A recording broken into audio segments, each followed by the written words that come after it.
کئی سارے آپ کو ایسے ملیں گے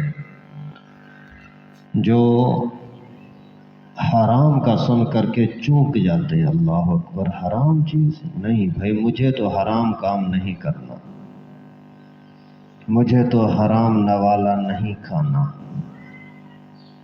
ایسے بہت سارے لوگ آپ کے دوستوں میں ہوں گے، اور ایسے بھی بہت سارے ہوں گے جن کے سامنے اگر حرام کی بات آئے تو بولتے ہیں خیر ہے یار، چلتا ہے۔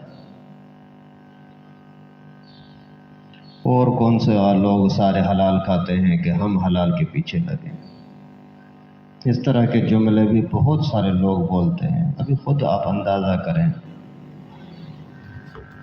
ایک بندہ اگر شراب جیسی چیز کو بھی برا نہ سمجھے، چرس اور ہیروئن اور مختلف قسم کے نشے ان کو بھی برا نہ سمجھے، تو پھر یہ اللہ تعالیٰ نے اسی کے دل پر مہر نہیں لگایا تو اور کیا؟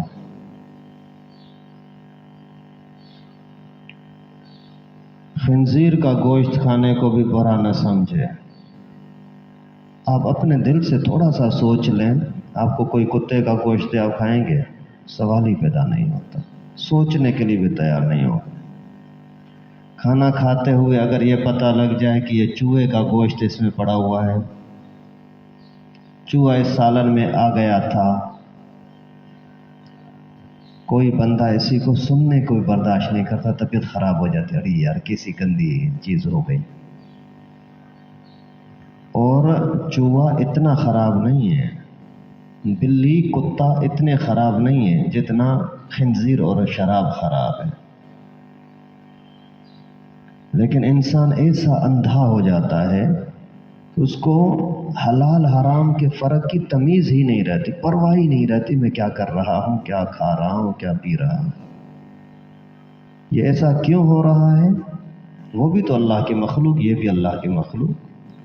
جو اتنا پاک ہو کر کے رہتا ہے یہ بھی اللہ تعالیٰ کی پیدا کیا ہوا ہے، اور جو اتنا پلیت ہو کر کے رہتا ہے اس کو بھی اللہ نے پیدا کیا ہے۔ لیکن دونوں کے اندر اتنا بڑا فرق کیسے آ گیا؟ اس کا بنیادی سبب یہی ہے کہ وہ بندہ اپنے آپ کو خود پلیت کر دیتا ہے، گندا کر دیتا ہے، پھر اس کا اثر یہ ہوتا ہے کہ اللہ تعالیٰ اس کے ساتھ بھلائی کا ارادہ ہی نہیں کرتے۔ قرآن پاک کے لیے اللہ تعالیٰ نے فرمایا ذالک الکتاب لا ریب فیہ ھدی للمتقین، یہ وہ عظیم کتاب ہے، عظمت والی کتاب قرآن، اس میں کوئی شک شبہ نہیں ہے، اس میں کوئی شک شبہ نہیں ہے، اور متقی لوگوں کے لیے ہدایت ہے، پرہیزگار لوگوں کے لیے ہدایت ہے۔ حالانکہ آپ نے بہت سارے لوگ ایسے دیکھے ہوں گے، بہت سارے واقعات سنے ہوں گے کہ بہت گندا تھا، زانی تھا، شرابی تھا، کبابی تھا، حرام خور تھا، سودی کاروبار تھا، لیکن پھر سدھر گیا اور قرآن پر عمل کرنے لگ گیا۔ ابھی تھا تو پرہیزگار نہیں، متقی نہیں تھا، لیکن متقی ہو گیا، قرآن والا ہو گیا۔ تو اس کا مقصد یہ ہے کہ یہاں متقی سے مراد وہ ہے کہ دل کا پاک ہو، اندر کا پلیت نہ ہو، ضدی نہ ہو، میں نہ مانوں، ایسی طبیعت کا بندہ نہ ہو، تو پھر اللہ تعالیٰ اس کو ہدایت بخشتے ہیں۔ تو اگر ہم نے اپنے آپ کو پاک رکھا، ہدایت کی طلب کی کہ کہیں سے ہدایت مل جائے، تو اللہ تعالیٰ ضرور ہدایت عطا کرتے ہیں۔ باقی اگر ہم خود قرآن کو، دین کو، حدیث کو، شریعت کو ٹھکرا دیں، نہیں بھائی چلتا ہے، تو پھر اللہ تعالیٰ بھی آپ کی پرواہ نہیں کریں گے۔ تو خیر، جو آیت کریمہ میں نے پڑھی، اللہ ولی الذین آمنوا، اللہ تعالیٰ دوست ہیں ایمان والوں کے، اللہ تعالیٰ دوستی رکھتے ہیں ایمان والوں کے ساتھ۔ بھائی آپ دنیا کے اندر مالدار لوگوں سے دوستی رکھتے ہو نا، کسی صاحب منصب کے ساتھ، وڈیرے کے ساتھ، سردار کے ساتھ، افسر کے ساتھ تعلقات رکھتے ہو نا، اگر آسانی سے ہو سکیں۔ اس کی ڈاکٹر کے ساتھ دوستی ہو گئی، اس وجہ سے مشکل ٹائم پر وہ ساتھ دے گا۔ بھائی اس کی جج کے ساتھ دوستی ہے اور وکیلوں کے ساتھ دوستی ہے، یار آپ کا جو کام پھنسا ہے نا وہ فلاں بندہ ہے نا، اس کا ہر ادارے میں تعلق ہے، آپ اس کے ساتھ رابطہ کریں۔ ایسا ہوتا رہتا ہے، یہ کوئی نئی بات نہیں ہے۔ تو ہر بندہ چاہتا ہے کہ میرا بڑے لوگوں کے ساتھ، طاقتور لوگوں کے ساتھ تعلق ہو، کیونکہ وقت پر کام آئیں گے۔ تو اللہ سے بڑا کون ہے؟ اللہ رب العالمین سے بڑا کون ہے بھائی؟ کون ہو سکتا ہے؟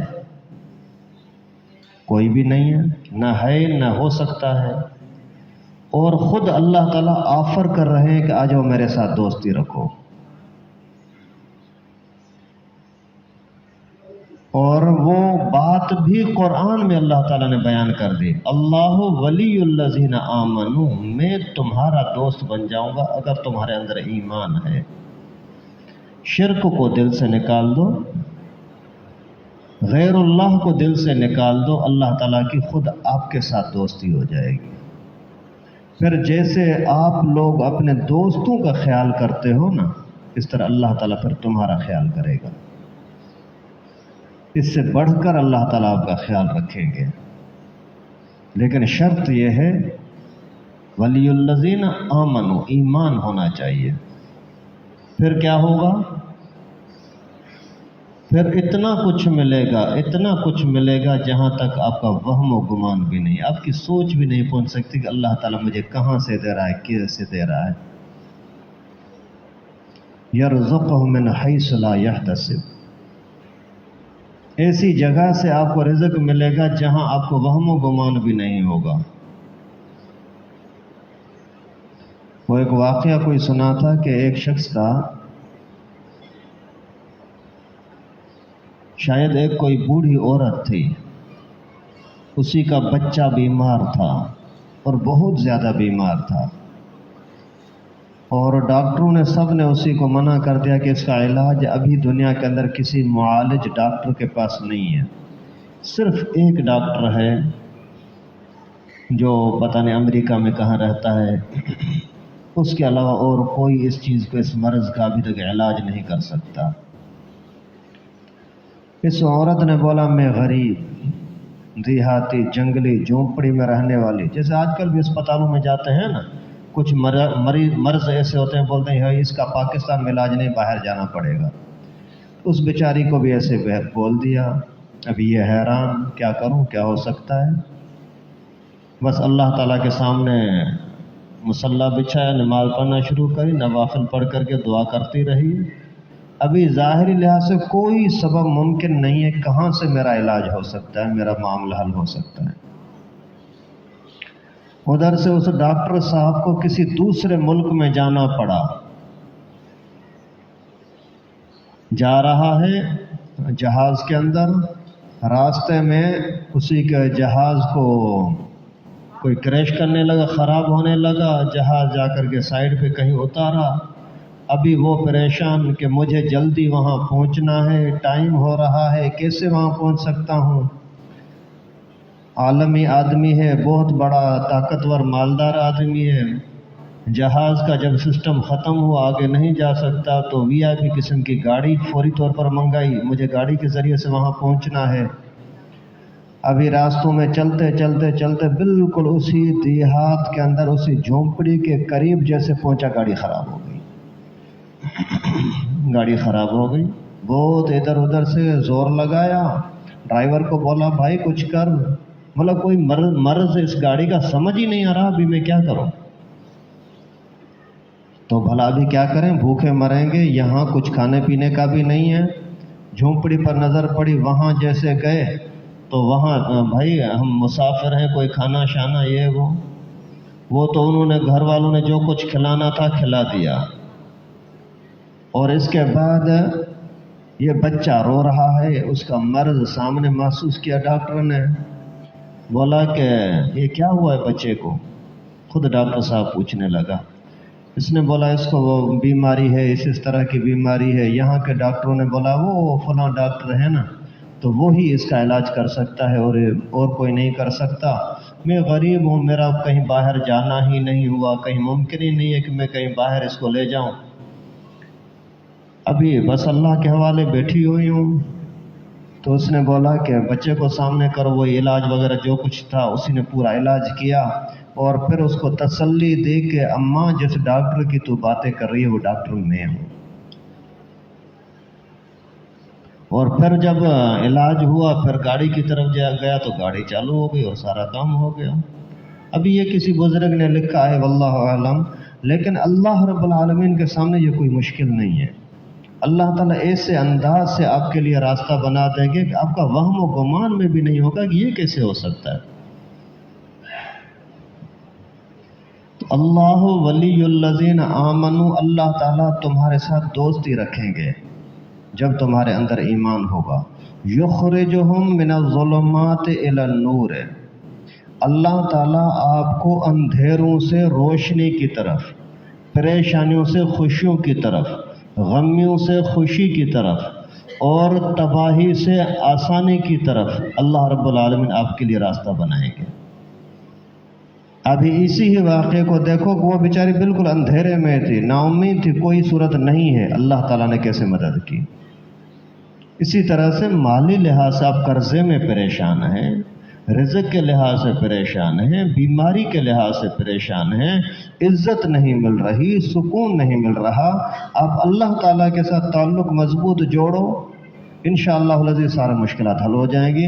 اللہ تعالیٰ نے وعدہ کیا ایمان لاؤ تو میں تمہارے ساتھ دوستی رکھوں گا، پھر آپ کو ہر اندھیرے سے نکال کر کے روشنی کی طرف لے آؤں گا۔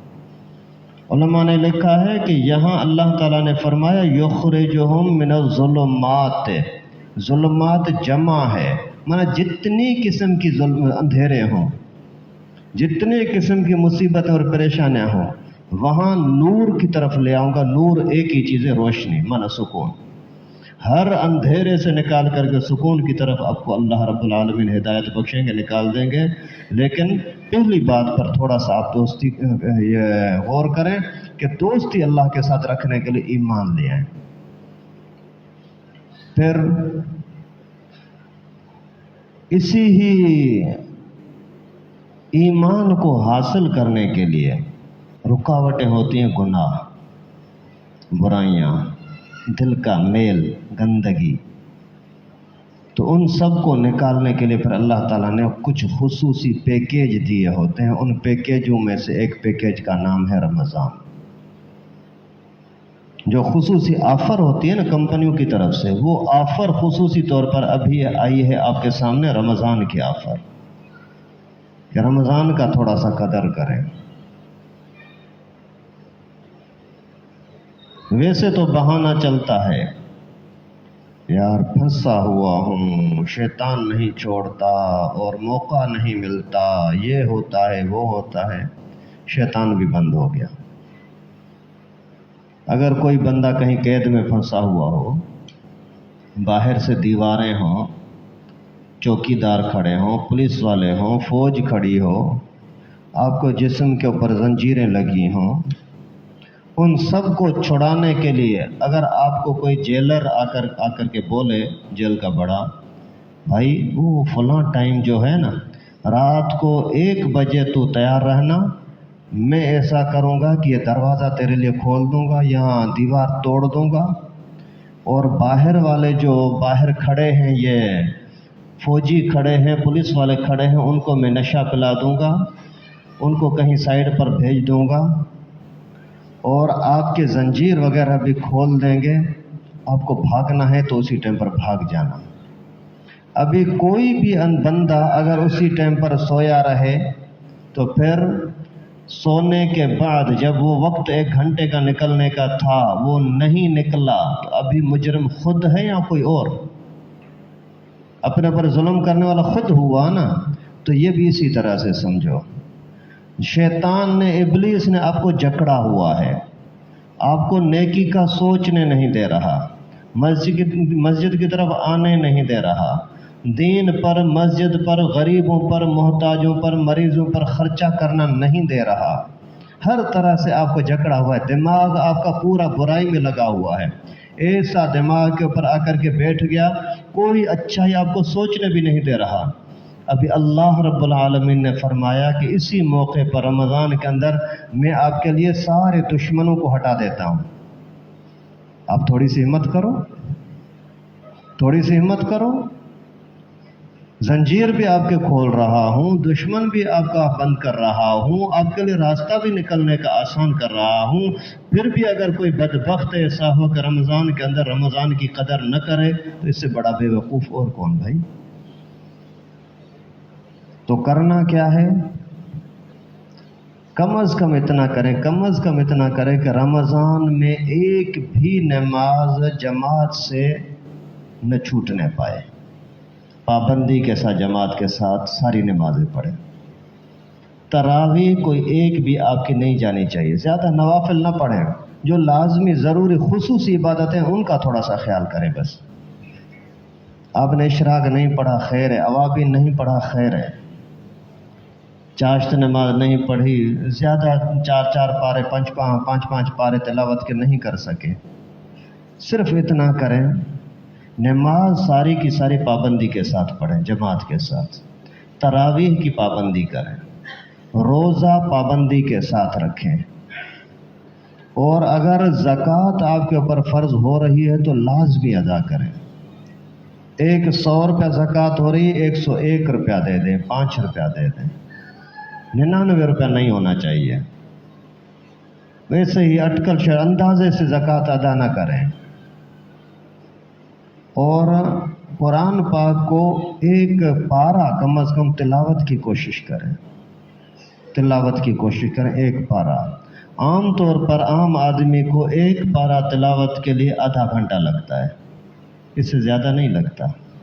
عام طور پر یہ ہوتا ہے شاید کسی کو زیادہ بھی لگتا ہو۔ اگر آدھے گھنٹے کے لیے آپ آدھا گھنٹہ صرف قرآن پاک کی تلاوت کے لیے نکالیں تو انشاءاللہ یہ آپ کے لیے رمضان کی برکتیں حاصل کرنے کے لیے بہترین ذریعہ ہوگا۔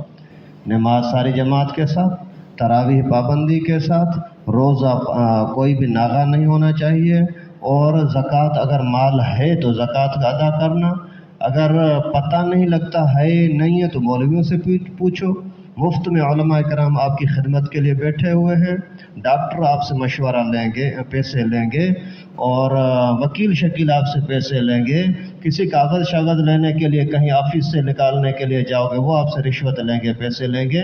مولوی آپ کو مفت میں وہ مسائل بتائیں گے اور وہ آپ کی رہنمائی کریں گے جو آپ کو اندھیروں سے نکال کر کے جنت کا راستہ دکھانے والی چیز ہوگی، فری میں انشاءاللہ۔ اور پھر قرآن پاک کی تلاوت کریں ایک پارہ۔ اگر کوئی نہیں کر سکتا تو، قرآن پڑھا ہوا نہیں ہے تو، پھر اتنا کرو کہ جتنا ٹائم قرآن پڑھنے والے قرآن کو دے رہے ہیں نا، آپ اتنا ٹائم مسجد میں بیٹھ کر یا گھر میں بیٹھ کر باقاعدہ تلاوت والے انداز میں بیٹھ کر کے جتنا یاد ہے وہ اس کو پھیرا لگائیں، جتنا یاد ہے 10 سورتیں 20 سورتیں جتنا یاد ہے اس کو پھیرا لگائیں۔ اس کے بعد آپ بقایا ٹائم آپ ذکر کرتے رہیں،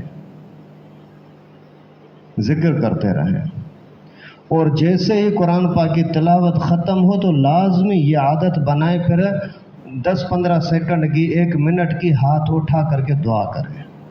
اس کی بڑی برکتیں ہیں، قرآن پاک کے ذریعے سے اللہ تعالیٰ کا قرب ملتا ہے۔ جیسے ہی قرآن پاک کی تلاوت ختم ہو نا تو ضرور دعا کریں، جتنی لمبی دعا کریں اچھا ہے، لیکن کم از کم 15-20 سیکنڈ کے لیے تو اپنے لیے نکالو۔ خیر ان چیزوں کا انشاءاللہ اگر خیال کرو گے تو ضرور اللہ تعالیٰ کی طرف سے اس رمضان کی برکتیں مل جائے گی۔